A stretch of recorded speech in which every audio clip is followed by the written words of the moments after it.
Hey, what's up, guys? Welcome into Good Morning Lambeau on this Saturday, December 14th, 2024. Excited to get in here and talk ball with you guys and gals about the Green Bay Packers as we're one day away from Sunday Night Football in Seattle. Playoff implications pretty much on the line. We know this game is going to factor into the playoff hunt as we get a little closer to that final week of the season. So we got a bunch of stuff we're going to dive into. I know the chat's already lit up. We got a couple poll questions out there. Make sure you guys vote on your way in. There's also a poll question on Twitter I'd like y'all to hit on, and we'll just kind of testing the pulse of Packer fans. Before we get into everything, though, all right, Tim, we got a lot to get into here, man, as the chat is already lit up. Everybody filing in. Appreciate y'all making us part of your Saturday morning. As I think we got Army-Navy today. There might be another game or two, but not a whole lot of college football going on today as we're getting ready for the playoffs next week. And we may hit on that a little bit too, as I've been kind of diving into some of the top prospects on the consensus big board and seeing, all right, playoffs, who's actually in the college football playoffs. So let's just start right off the bat, man. Again, we've got Tim live in Green Bay. You guys know who he is. He's a celebrity on this show. Let's jump right into the chat real quick. Got jokes already. I like it. Yeah, absolutely. So Packers Kingdom said, I want to draft Mock Green edge for Marshall. Let's see. He is fast off the edge and he can rotate. Or Kyle Kennard, South Carolina's piece. Maybe get both. Trade in Igbare this offseason. He's just a roster waste. All right.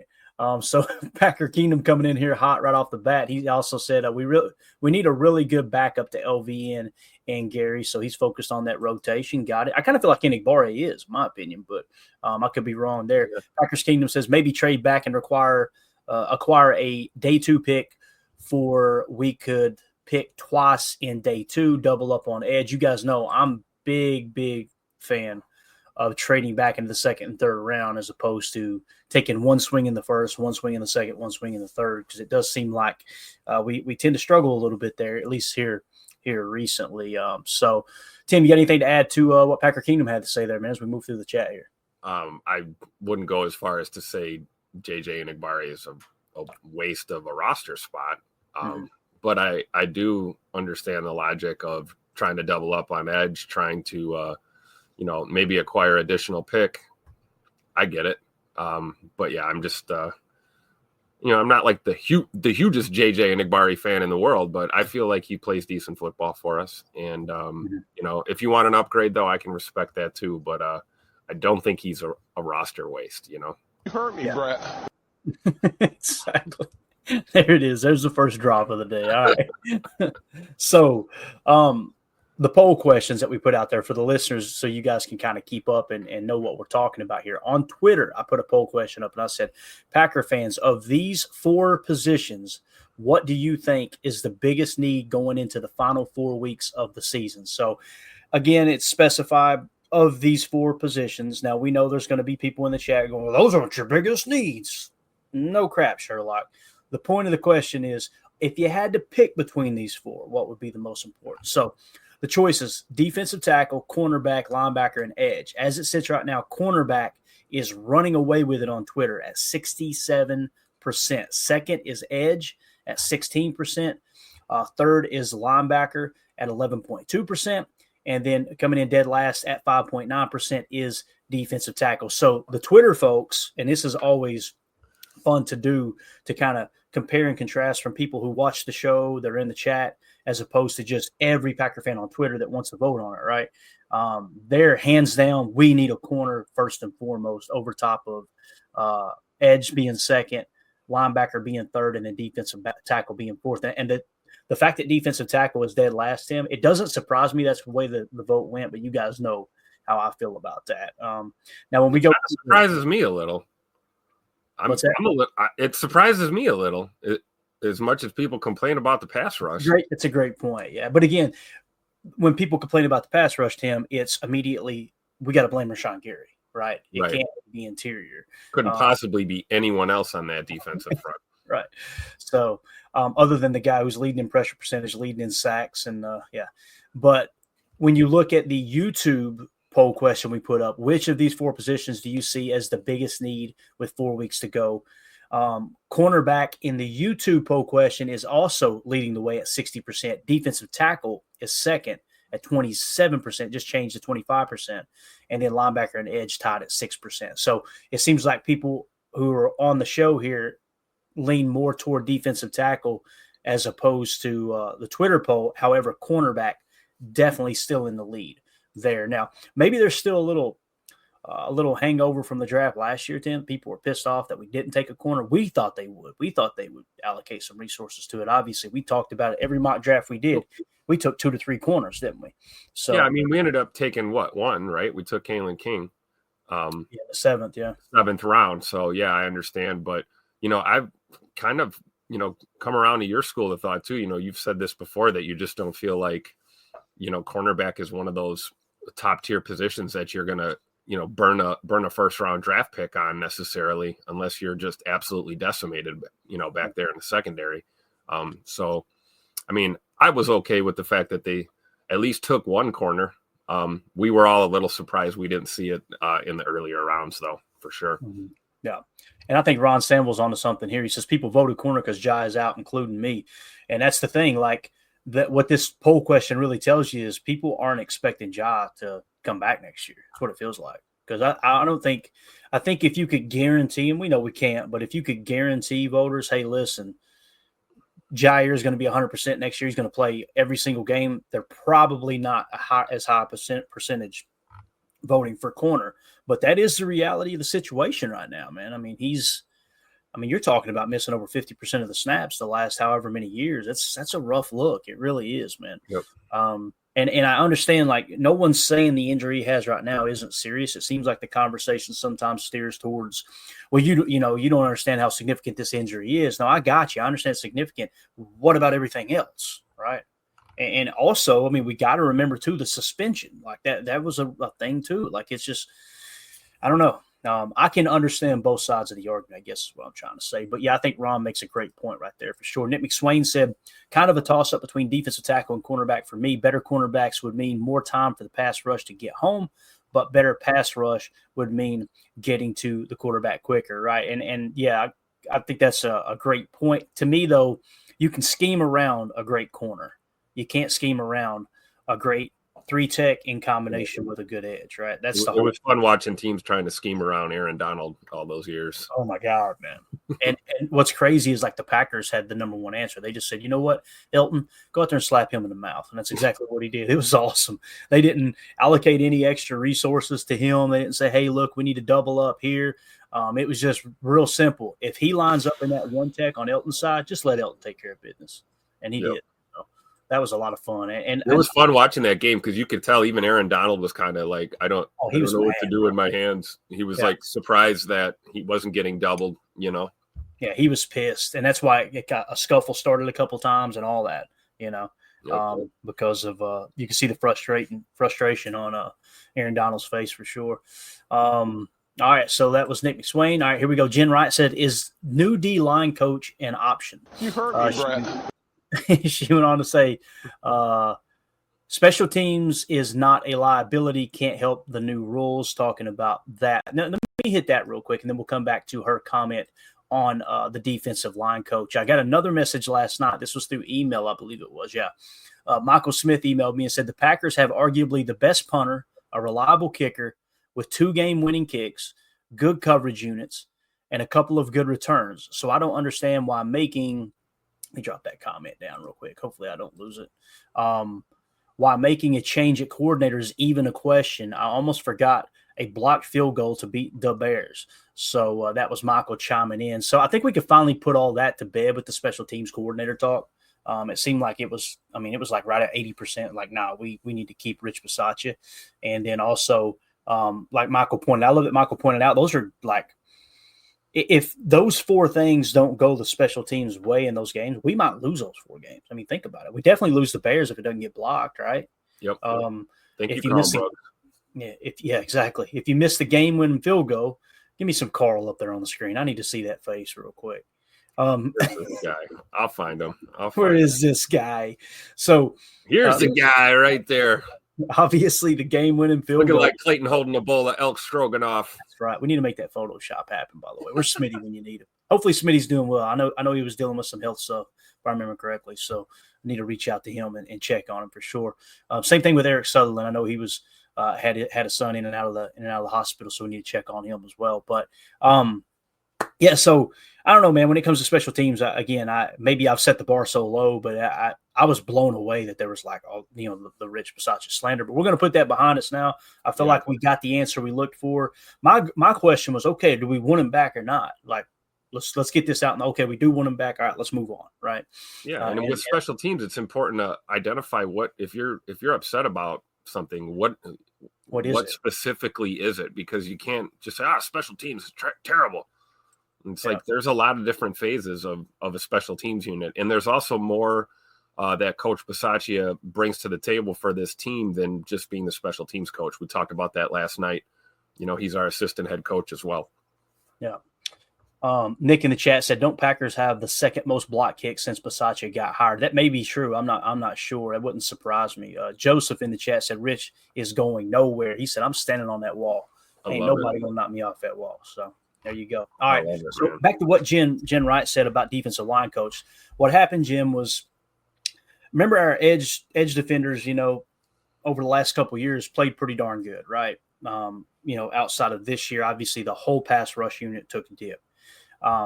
So our outside linebacker coach, which was our edge defender coach, essentially, was Jason Rebrovich. Okay, so he's had success in the past with that. When we switched to a 4-3, they changed Jason Rebrovich from just outside linebacker coach, because in a 34 defense, the outside linebackers are the edges, to defensive line coach. And then Jeff Hafley brought in Coach Vince Ogabasi from Boston College to be the assistant defensive line coach. So essentially, Rebrovich has the title of defensive line coach, but it's obvious with his history and his past, he specializes in edge defenders, defensive ends, and outside linebackers in a 34. So I'm assuming that he's probably delegated some of that coaching the interior defensive line to Ogabasi, and he's really keying in on the edge. Now, it could be Rebrovich is running the whole show, and he's got the whole defensive line, and Ogabasi's just kind of that helper. That could be the case too, but just based off of their history, because Ogabasi actually played ball. I think he played for the Colts, I believe, when he made it to the NFL. Huge human being, interior defensive lineman himself. So, that's kind of where you sit there now. So since we're talking about this, we'll go to Twitter. Quick, I wanted to just say that I think maybe Coach Ogabasi is a little bit more involved than we think.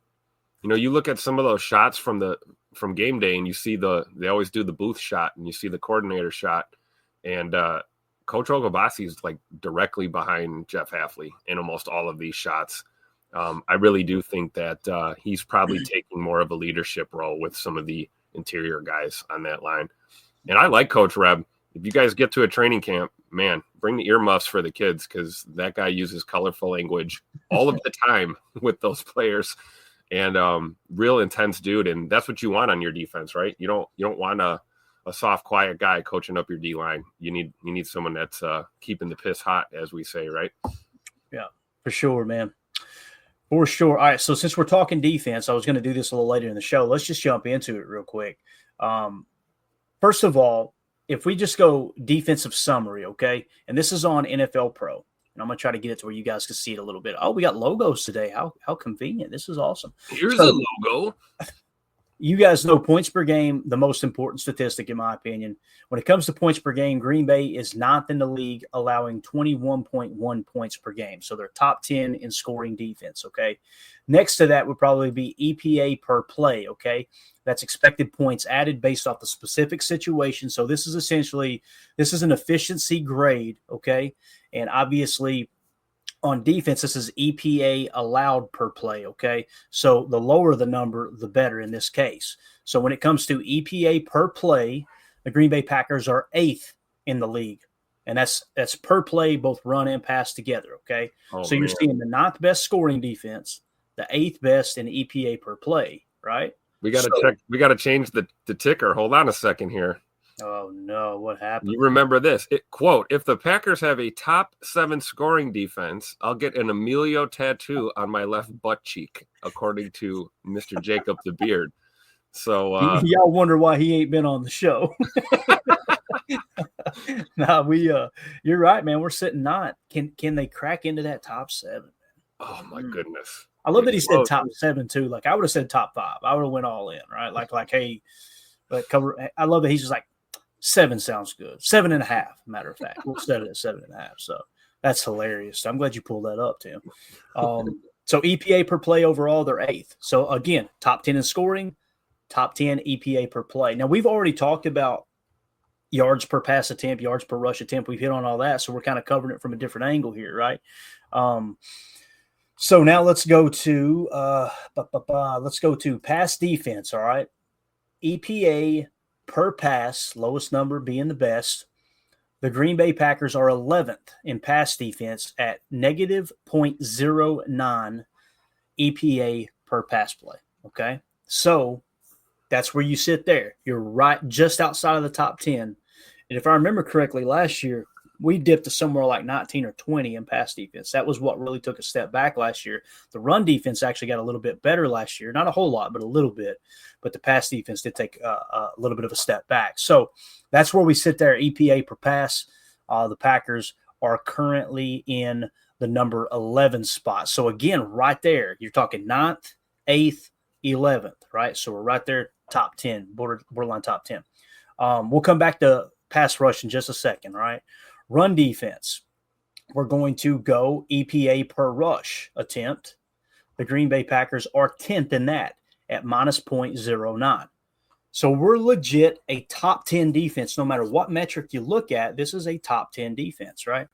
Now, when we talk about the weakness of this team, I think we would all agree the offense is definitely the strongest point. If you had to say, all right, which one's your strength, offense or defense, it's definitely offense.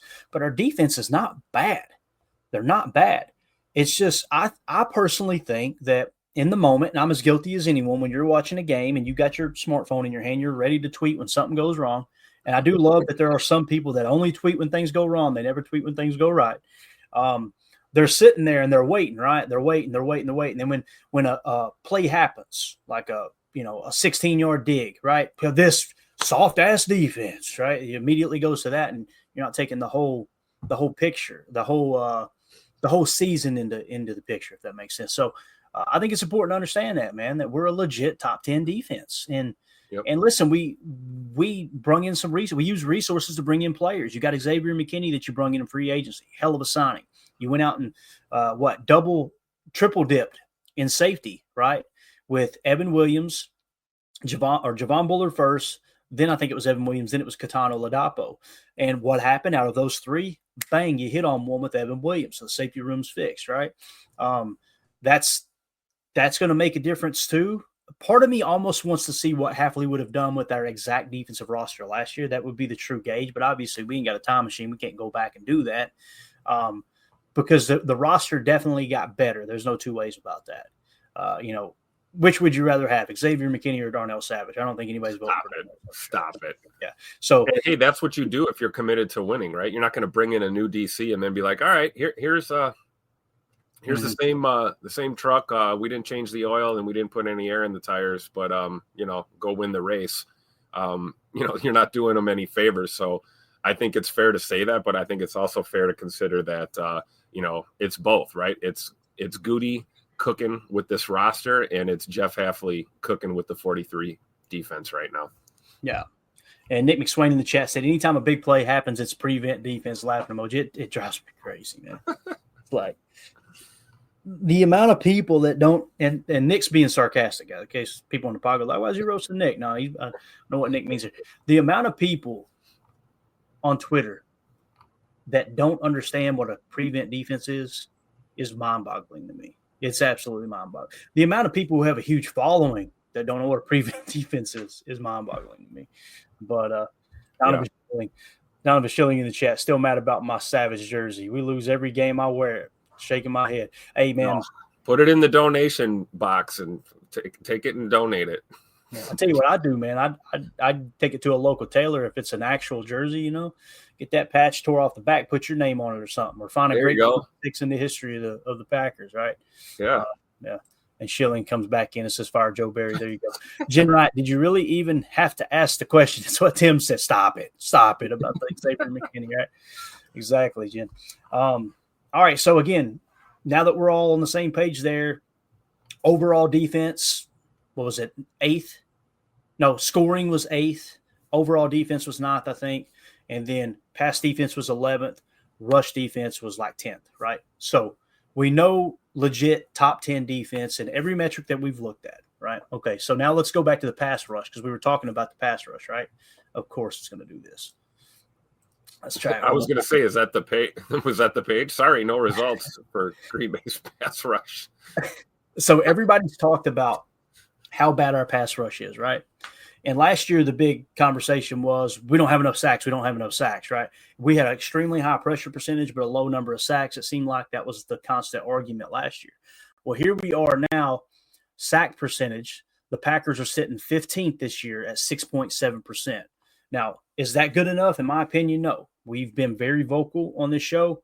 The pass rush has not been good enough this year. Like, it's definitely taken a dip. But you've got to ask yourself, how does the run defense improve so much and the pass rush dip so much in the same year? The answer is always on the tape. Go watch the tape. And you can clearly see that they're not pinning their ears back and going every snap. They're really focusing on stopping the run, especially in strategic situations, specific situations. So that's my answer. That, and again, you guys don't have to believe that. I'm not trying to convince anyone else to believe it. That's what I've come up with, and I'm satisfied with that answer. Like, okay, I see exactly what's going on. There's too much touch spying going on to just say that we're not keying in on other aspects, whether it's a quarterback scrambling. And by the way, Geno Smith this year, guys, he's been as good as anyone scrambling. So we got to, and I'm already seeing on Twitter people go, hey, we got to really get after him. We got to blitz him. We got to pin our ears back. And I'm going, oh boy, you guys are setting yourself up for the New York Giants game all over again. And listen, we know Hafley isn't going to do that. He's going to try to touch spy. Whether they're successful at stopping it or not, that's a different story. Like when Caleb Williams ran on us earlier this year, we seen. You guys know I love Edgerrin Cooper. I think he's the best linebacker on the team. That's my personal opinion. But, man, he really underestimated Caleb Williams' scrambling ability with the angles he took and getting off that touch spy. So I think that's going to play a big role into how we handle this game too. So true. That's so frustrating, right? You get your opponent in a 3rd and 8 or something, and they light you up with a quarterback run for 11 yards and pick up the first down. Frustrating. Yeah, definitely. Raisin Green Bay Packer fans in the chat said, first live chat here. Y'all don't look at all like I would have thought after listening on Spotify for a while. Thanks for talking ball and keeping it positive. Let me tell you something, Bob. My wife would agree with that. She probably thinks I don't look at all like I should. You hurt me, Brett. No, I get that a lot, man. I've got a very, very weak voice, People have talked to me before, and they're like, man, talking to you on the phone, I thought you were going to be like 5'6" and tiny little dude. Because it's just, I'm from Appalachia too. We don't put a lot. We don't really care about what we sound like. So that's the way that works. So, but appreciate you swinging through, man. You're awesome, buddy. Nice to see people from Spotify migrating into the YouTube channel too. That's cool. Awesome. All right. So pass rush, we hit on the sack percentage, right? Now here's the big number. You ready for this? Remember last year, quarterback pressure percentage was up, sacks were down. This year, sacks are up. Look at this pressure percentage. It's going to blow your mind here. Not really, because we've seen it, right?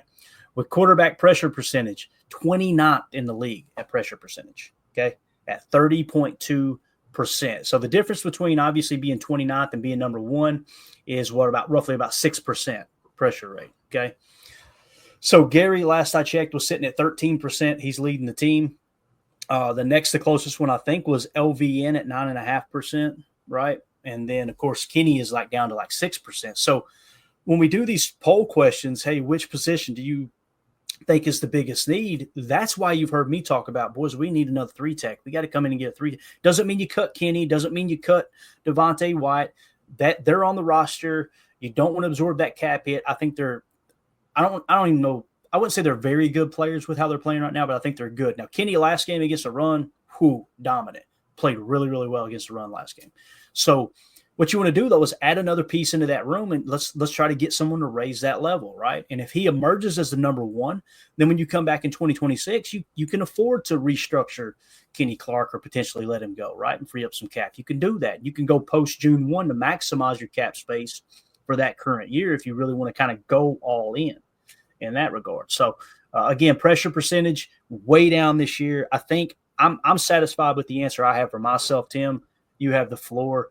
Do you agree with that? Do you disagree with it? What do you think about this pressure percentage being basically bottom 4 in the league?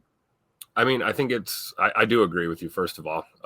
No shocker there. I'm usually in lockstep with you about 80% of the time or better.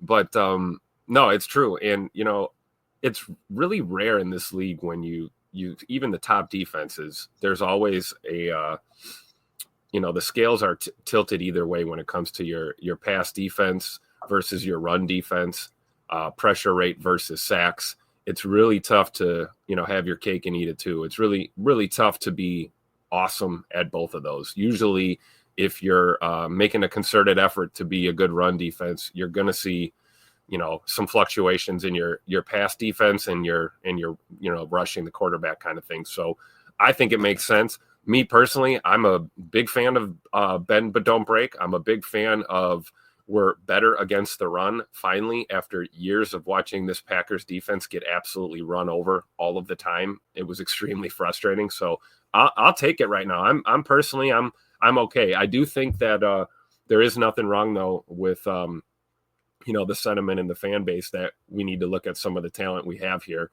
and it might be time to start moving some pieces around and getting some new pieces in here at strategic positions. And I'm all for it. I really am. Yeah. And to go back to quarterback pressures, we talked pressure percentage because I feel like that's a more accurate assessment of how effective they've been. We're actually 24th in quarterback pressures. Okay. So we're 24th in quarterback pressures at 149 pressures. All right. And really you're within 5 of being top 20. But again, it's because our defense has been on the field more often. Now, why is that the case? Why has the defense been on the field more often? In my opinion, first down pass attempts, right?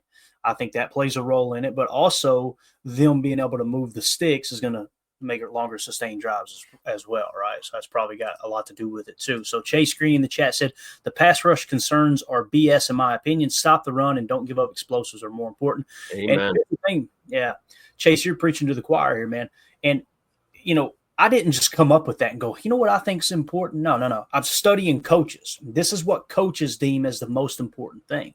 That's why the quarters coverage with Vic Fangio became so popular, because it was like, okay, how do we stop explosive plays in the passing game? Well, let's play with a 2-high shell with quarter principles. We can mix in cover 2. We can mix in cover 6, cover 9, cover 4, cover 7, all that. And let's make the quarterback think without gathering information pre-snap, because we're going to start with a 2-high shell, right? Meaning he comes out and goes, all right, they gave me no tips on what they're doing. I got to read this thing out. And more times than not, the quarterback's going to struggle doing that. And they're going to revert from taking the shots because he's got to respect the fact it's a 2-high shell and they're probably in quarters. So you're playing to the defensive strength if you throw the ball deep. That's how you control the explosive plays in the passing game. How do you control the explosive plays in the running game? You got to identify what are the top explosive play types in the running game. It's outside zone stretch plays, okay? So what happened was teams started going to that wide 9 look. So when Matt LaFleur made his change from Mike Pettin, what did he do? He said, give me someone who will run quarters coverage and give me someone who will play wide 9 tech. That's how they came up with their defense. Now, the defense played great the first year under Joe Barry. You guys remember, huge improvement. It was like, hey, we're off the races. Let's go. Year 2, slight step back. Year 3, pass defense took a step back. Run defense climbed up just a spot or 2, right? So kind of went stagnant. I think the bigger issue was there were players in the locker room that did not like playing that style, right? And that's why they kind of moved on from some of those players and Joe Barry, right? Yep. And that's why you see the difference this year. You see guys are bought into the system and they're playing within the scheme. Yeah, exactly. So again, what are we running the most? Now, here's what's crazy about last year. People said this quarters coverage work. It doesn't work. It doesn't work. We weren't playing quarters last year. We played middle field close, 5th most in the league, meaning single high safety. So we were playing a lot of cover 3 match as opposed to quarters, which is a match defense, but it's done out of a quarters look, meaning there could potentially be 4 deep defenders every play. So this year we pressed into cover 3 a little bit more, right? And we're getting away from man, which is hilarious. I should be an absolute ass and pull up 5 or 6 podcasts where people are going, this is going to be aggressive press man defense. all off season long. That's what the people talk about. I was just like, I don't know where you are getting this information from. Sala doesn't do that, right?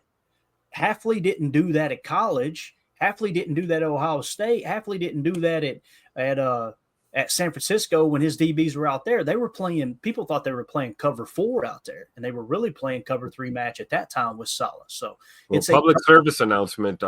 Believe it or not, you don't have to play press man to be aggressive on defense. Yeah, exactly right. So hopefully we covered all that right there. Let's see, Jen Wright. I like what Jen Wright says here. We need a defense with the same attitude as Kraft has. And, listen, can I be negative for a minute, Jen? And I know I'm going to catch hate for this. And Tim will probably not like it because I know you're a Jair fan. Who's the leader in that defensive locker room? Going into this season, I think a good chunk of the fan base would say Jair. I do. I personally, let me ask you this. Who would you rather be your emotional leader on defense? And I could be completely off base here, and if I am, it's totally cool. Someone like a J.J. Watt in the trenches, bridge of his nose bleeding every game, right? Just completely disruptive. Or a cornerback out on the outside who plays flashy and talks a lot. You know what I'm saying? Who would you rather have? Like, who was the leader on Lombardi's defenses, if you had to say? Like, there's a couple names that come to mind. For me, it's either Ray Nitschke or Willie Davis. Yeah. Those are the two that come to mind, right? Now, and then you think about the 90s Packers, right? You're thinking Reggie White. You're thinking Leroy Butler, So, yeah. So it's like what Jen's saying here, and Jen's probably going, Clayton, don't you couple me in that, Clayton. I ain't saying it shouldn't be Jai. That could be the case, but we need a defense with the same attitude as Kraft has. Kraft's got that attitude. I'm showing up every day to work. I'm going to play hurt. I'm going to be out there doing what I need to do, the dirty work. And I'm going to be that emotional leader from a stance of, hey, we're playing tough physical football. And I just don't get that from 23. That's just my personal opinion. I think he's one of the best corners in the game the last 5-10 years when he's healthy. But that's not the leader I want, man. We're getting that leadership from Rashawn. We really we're getting it from Kenny Clark, too, down the stretch. Yeah, and the problem with Kenny Clark, that's what Andres just said here, is Kenny Clark the leader of this defense today? I personally don't think Rashawn Gary's the leader, although I think his teammates respect the heck out of him. I think my answer is kind of what, as Jen asked that question, it's what triggered in my mind is I don't think we have one. I don't think we have that guy. I don't think we have that guy that's like, okay, this is the Ray Lewis that runs the show. This is the Fred Warner that runs the show. Like you said, this is the Reggie White. When Reggie White talks, everybody shuts up and listens, right? Same thing with Willie Davis. In a time where racial tension was through the roof, Willie Davis was the leader on that defense. Yep. So is Kenny Clark that dude? I want to say, yeah, Andres, he's probably the best choice. But the problem is you don't have current credibility with Kenny. Like his pressure percentage is little under 7 or right under 7%, right? If you look at his PFF grades, they're in the tank, and I'm not saying that's everything, right? You look at his run stops and stuff, it's not toward the top of the league, and he is being paid more than almost anybody in the defensive line room across the entire National Football League.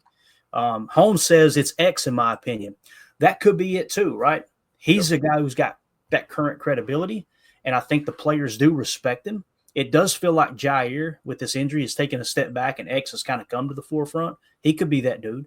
But sometimes it takes a full year to earn that respect of your teammates too, right? So yeah, it's just like look at Edge Cooper. We're really high on Edge Cooper. And, he's a rookie, though. So we got to give that time to develop. But I certainly think he has that, non-existent or really high ceiling, and could possibly be one of those leaders on this defense moving forward. But yeah, right now, as it sits today, you're right. It would probably be Rashawn, Kenny, and X would be as close as you're getting to that type of leader, I think. Yeah. Again, I think it's a great question. I do. If someone thinks it's X, I can't argue with that. If someone thinks it's Kenny, I can't argue with that. If someone wants to argue that it's Rashawn Gary, I can't argue with that. The problem with Gary, to me, being the quote unquote leader, is I think that the fan base has beat him up so much here lately. I think that does hold him back a little bit. Like I could see players in that locker room like, hey, I'm on Twitter and I see what the fans say about you. I ain't listening to you type thing. I could see it being that too. So Donovan Schilling says it's going to be Cooper, X, and Evan Williams next year. I can see it. I'll tell you this about Evan Williams. He impressed the hell out of me. When he forced that fumble, and here's a perfect example of what I'm talking about. Earlier in the year, he forced the fumble, right? Punched the ball out. They recovered it. Ja got the whole DB crew. Let's go celebrate. Evan Williams went straight to the bench, sat down, started talking to the coaches and stuff, right? And Jair comes over and was like, hey, every time when we go down there, you got to go with us, all right? That type of thing. And you could tell Evan just kind of laughed it off, but I like that demeanor. That dude, like, you've been there before, right? Like the Barry Sanders. I made 14 players miss a tackle on one play when there's only 11 on the field, and scampered for a 76-yard touchdown, handed the ball to the official, and went straight to the sideline. The other team looks over and goes, that boy's going to do it again. That ain't a big deal to him, right? So, and I do understand the juice that you need to bring, and that Jair is a spark plug when he's healthy. Like him grittying on Justin Jefferson that year after he, shut him down. That stuff matters too. Don't get me wrong, but we're just kind of everyone needs their role, right? You do appreciate your Jair Alexanders in your locker room. I've made the comments before. He's like our Dennis Rodman. You're a 90s basketball guy, right? Oh yeah. Dennis Rodman was one of them dudes that, as good of a defender as he was, as good of a rebounder as he was at the game, man, could he talk that talk, and he could just mentally take an opponent out of their game, and you just knew you were going to get a win. And we saw that. You talk about the gritty game on Justin Jefferson. That was Jair taking him out of the game. We saw it with Stephon Diggs earlier this year at Lambeau Field. He took Stephon Diggs out of the game before it started. Diggs had 23 yards receiving or something that game. Just completely shut him down. So there is a room for that type of element in your locker room. But you're right. The hardest part with Jair is the fact that you're just not available. And it is what it is. It's, I don't know, pointing fingers and placing blame isn't really going to help us here. It is what it is. Half the time he's not available. And it's hard to get, excited or rally behind someone if you're not there consistently. So that's the sticking point with Ja right now. Yeah, for sure. Prince in the chat says if they can get the win tomorrow, I would hope they sit Jair against the Saints and hope he is back for Vikings Bears. I think that's a very, very responsible way to approach it, Tim. He's out tomorrow. We can put that behind us. If they do somehow beat the Seahawks this week, go ahead and sit him for the Saints too. And then it's, hey, you got to be ready to go, dude. If you're not, then we're just shutting you down and it's over, right? You're done for the year. That's probably the best approach there, I would imagine. So, I agree. Yeah. And I think as fans, we should, try and be a little more positive here. I know on paper it's like, oh, DK Metcalf, you got JSN, you've got Tyler Lockett, you've got Geno Smith is, humming that tater right now, and that offense is clicking. And oh man, we're gonna run with Stokes and Carrington Valentine on the boundary. It's like, let's try to get behind our guys. Let's try and look at the fact that if anybody's due for a great game, it's Eric freaking Stokes. And it would be really nice if that happened tomorrow night and he had a great game. Sometimes going up against the best brings out the best.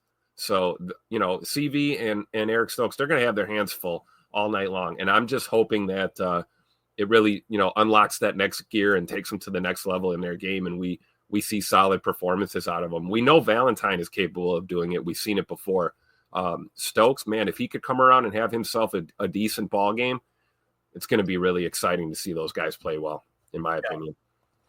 Prince in the chat says if they can get the win tomorrow, we already hit that one, didn't we? Let's see here. What's the next one we're going to do? Here we go. Packers Kingdom. Put Evan Williams in a slot and Zane at safety. I wouldn't be like crazy opposed to checking that out, Packers Kingdom. But the problem with it, in my opinion, is I think that Matt thinks really, really, really highly of Eric Stokes. And I think he's going to be the dude that gets started. They'll put Keyshawn in the slot. That would be my guess. And I think Emilio had a point last night about Evan Williams too, coming off that concussion, that maybe we don't want to have him downhill too much and playing in the box as much. I don't think this would be the week they put him in the slot. I really don't. All right, live from a Christmas parade in Redneckville, USA, Tennessee. We got Emilio. Emilio, is it getting wild out there? Yep. He's throwing candy. Oh, candy's right here. We got it. You got it. Love it. You got enough weight that you can. Told you I'd hop in. Yeah, appreciate you, man. You got enough weight on that candy, though, to be able to chuck it a good 20, 30 yards and hit a kid. That's the goal here, right? You know it. You know, I'm going to hum that tater. Yeah, listen, keep a good base, all right? Keep a good base, fundamentally sound. Firing off the back foot. Yeah, no sidearm stuff. Come on now. All right, brother. Appreciate you checking in, man. Y'all have fun. Yeah. All right, that's Emilio. He just wanted to confirm for everybody he is out of bed. All right, he's not sleeping right now. He's not in the race car bed. That's what that was all about. He's let me just show him I'm not in the bed.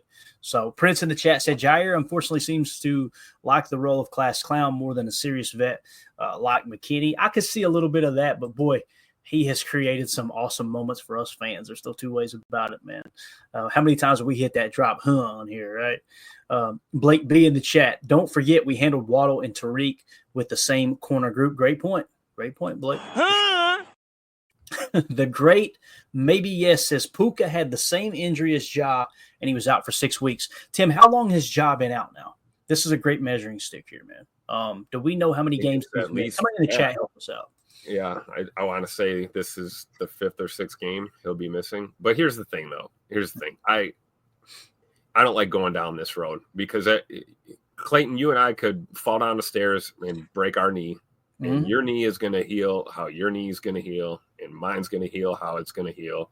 You're going to have a different physical therapist than I will. Our doctors will be different. So when it comes to guys that have similar injuries, and you know, Puka had this injury, he was only out 6 weeks. Now, I'm not saying that's where, this chat is going. I don't think it is. I think it might just be a comparison thing. Like, hey, it's just a comp. That's all. Yeah, it's a comp looking at, hey, we should expect to see him back, hopefully. But it's like, it gets sticky when you do that because you never know. Hell, we were looking at Romeo with this concussion, man. He missed 3 games with a concussion.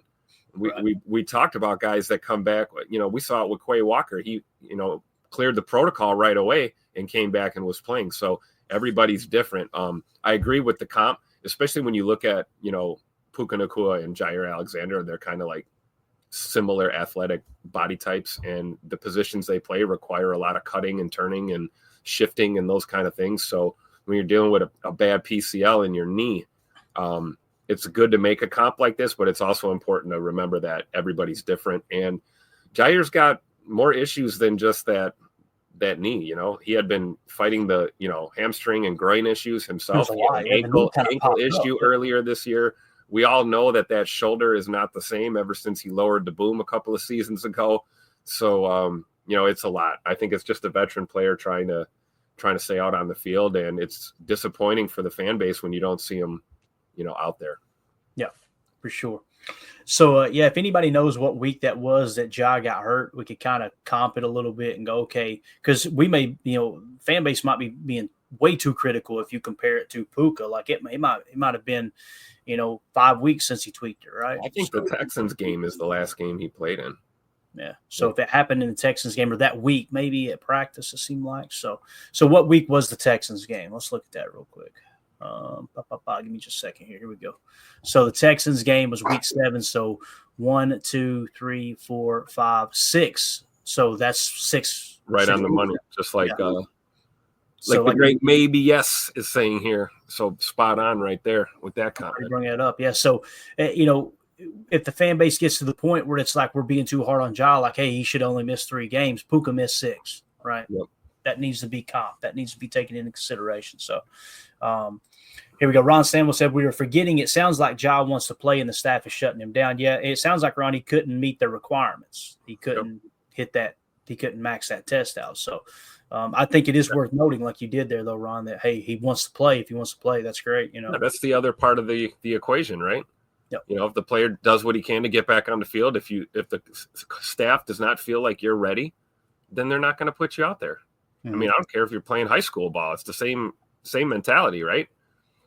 Yeah. Chase Green says injury happened for Ja versus the Jags in Jaguars. Okay. So if it 5 weeks.